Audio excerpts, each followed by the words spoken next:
Carl Tamayo mukhang lumalabo para sa second window ng FIBA World Cup Asian Qualifiers dahil sa muling sumasakit di umano ang injury nito. At Jeremiah Gray, oras na nga ba para sa Gilas Pilipinas? May height na, shooter pa.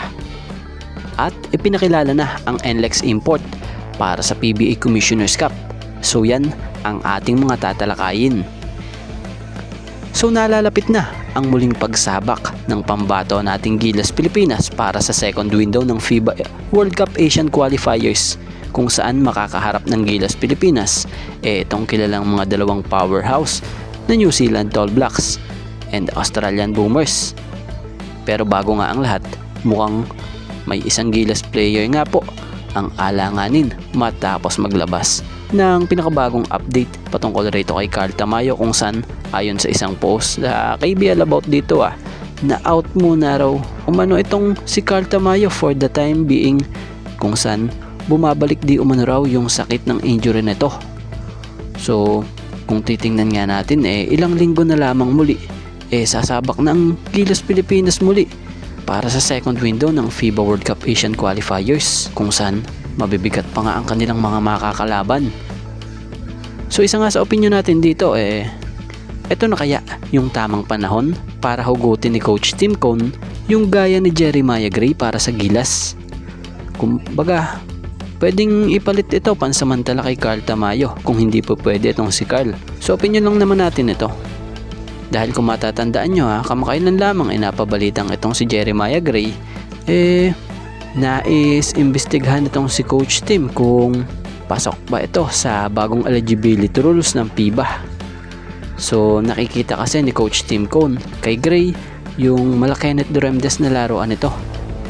So bagamat napapabalitang i-verify pa nga nitong sila Coach Tim batay dun sa interview dito noon kung nakapag-secure ba ito ng passport before 18th birthday, tapos sakaling ma-eligible ito na may passport nga bago mag-18, posibilidad nga na maidagdag ito sa Gilas pool.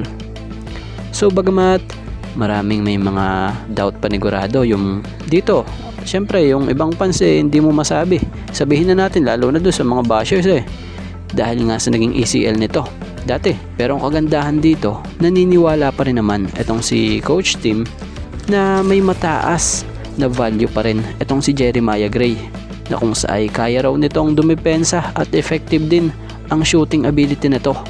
Kumbaga, sa madaling salita, si Jeremiah Gray yung player na perfect fit talaga sa system nitong si Coach Tim batay sa opinion natin, dahil nakikita naman natin sa mga laro niya sa Ginebra lalo na pag ito'y healthy, dahil sa napakalaking potential nito na kayang maitulong sa team.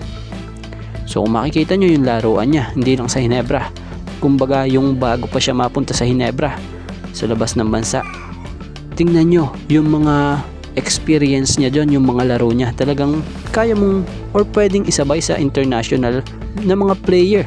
So ang kagandahan lang talaga dito gamay niya yung triangle system nitong si Coach Tim at kaya niya talagang sumabay. So yun ang isa sa magandang advantage niya kung sakaling tuluyang siyang idagdag sa Gilas pool or ipasok sa lineup or final lineup ng Gilas Pilipinas. So yun lang naman opinion natin. So kung kayo ang tatanungin ano opinion nyo, sa tingin nyo pwede na bang isahog ang sharpshooter na si Jeremiah Gray para sa Gilas Pilipinas? At dito tayo patungkol sa NLEX import na si KD Lane. Isa itong Haitian basketball player kung saan kinumpirma nga mismo ng NLEX Road Warriors sa kanilang FB page na ito ang kanilang magiging import sa paparating na PBA Commissioner's Cup ngayong season 50. So si Lane nga po produkto ng University of Massachusetts Amherst, kung saan na-drop din ito sa NBA bilang 55th overall pick ng San Antonio Spurs taong 2015 NBA draft. Kaya lang bagamat na-draft ito hindi rin nakapaglaro sa NBA sa pagkakaalam natin dahil sa G League nga ito naglaro.